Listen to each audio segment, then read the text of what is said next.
YouTube, it's Michelle here at Magnolia Grove Homestead. I am in my grow room, which is like right out by the back door, and I'm excited to talk to y'all about what I'm doing for fall. It is the middle of August. All of my tomatoes have died and been pulled out. The squash are gone. Just a lot of plants that were dead and dying, and just they're being beat down by the heat. Those have all been ripped out of the garden. I do still have some things like the okra and the peppers. The cantaloupe vines are still up. Those things are still going good, but all of my cucumbers, tomatoes, squash, all of that has come out of the garden. And it is time to get started starting seeds for the fall garden. Now, I will tell you that my whole entire life until this year, I always thought what everybody always told me, which was you can only plant a garden after April 15th, and then when it's done, it's done. But the truth is that you can plant things all year round. There are things that will grow and feed your family all year long. And so this year will be my first fall garden, and I cannot wait to see how all this goes, and I'm so excited to be able to share that with you. Now, this video is not sponsored in any way, but I wanted to show you what I'm going to be starting my seeds in. These are trays from Bootstrap Farmer, and though they are an investment, they are very, very good, durable trays. They have a lot of different varieties of things to choose from. I got the 32 cell seed starting trays from them. I think I got 10 in a pack or something like that.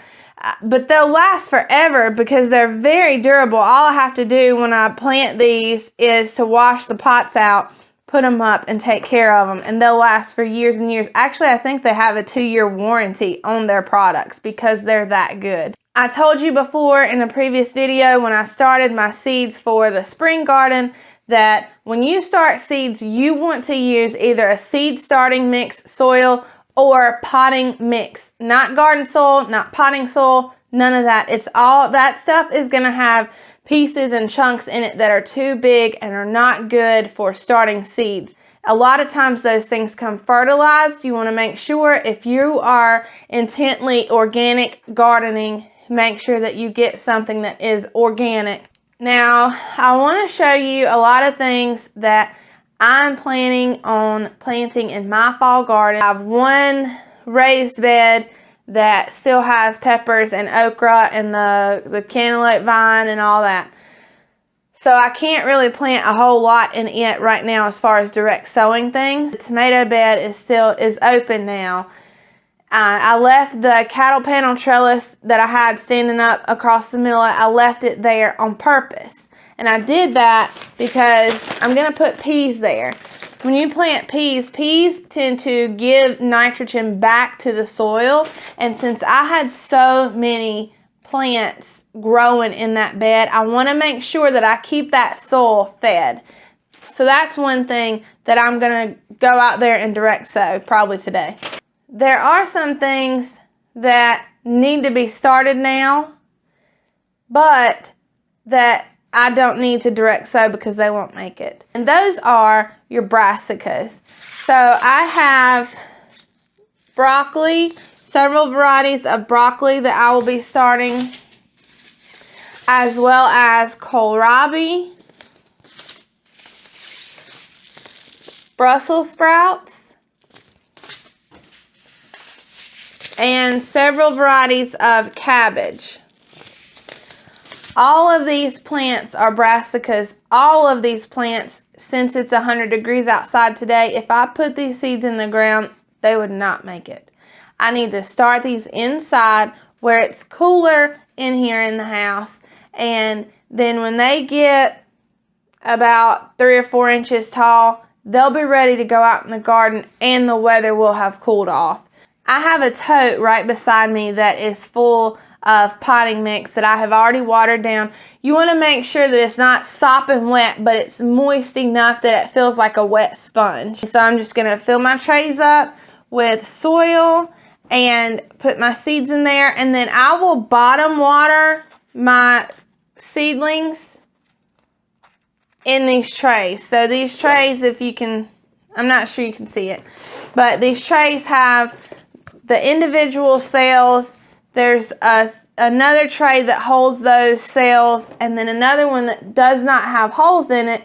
It's just a flat tray, and so I can pour water in there and water my seedlings from the bottom, and that way I'm not messing up any stems or foliage that may be developing or whatever.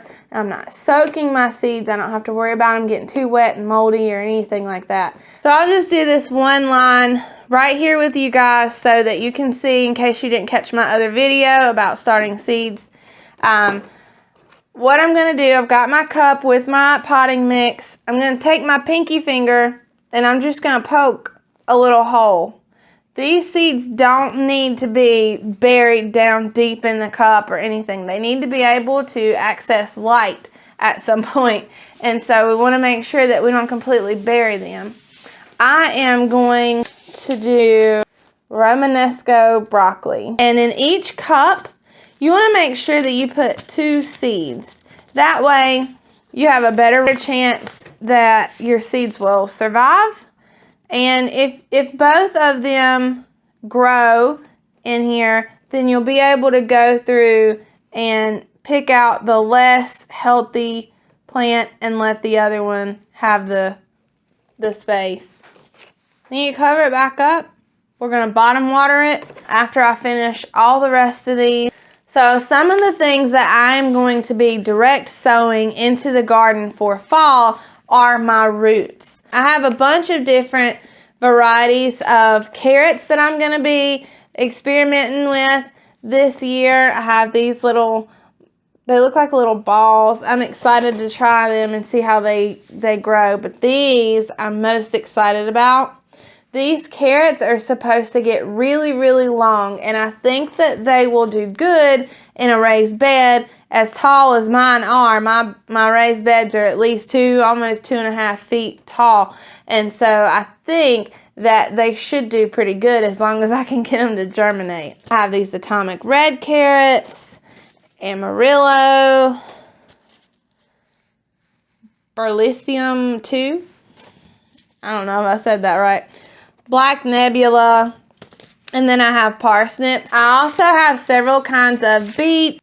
I have rutabagas that I'm going to be sowing in the fall garden. I'm not sure how they're going to do. I've not tried them before, but we're going to try them this fall and see what happens. And then I also have several varieties of radishes. Another good thing to grow in your fall garden are leafy greens. So I have a lot of varieties of lettuces. I will probably end up putting in the green stalk. I also have bok choy, scarlet kale, dinosaur kale, blue curled Scotch kale, mustard greens, collard greens, spinach, Bloomsdale long-standing spinach, and Swiss chard. All of these things are good leafy greens that can be grown either in the green stalk or in the raised bed. Alright, that is it for today's video. I just wanted to go over my seed starting experience for my first fall garden. If you guys have any questions, suggestions, tips, tricks, whatever, especially with these carrots, I want them to be successful, leave it in the comments below. I appreciate y'all hanging out with me, and I cannot wait to show you this fall garden when it finally comes to fruition. Y'all have a good day. Thanks for hanging out. God bless.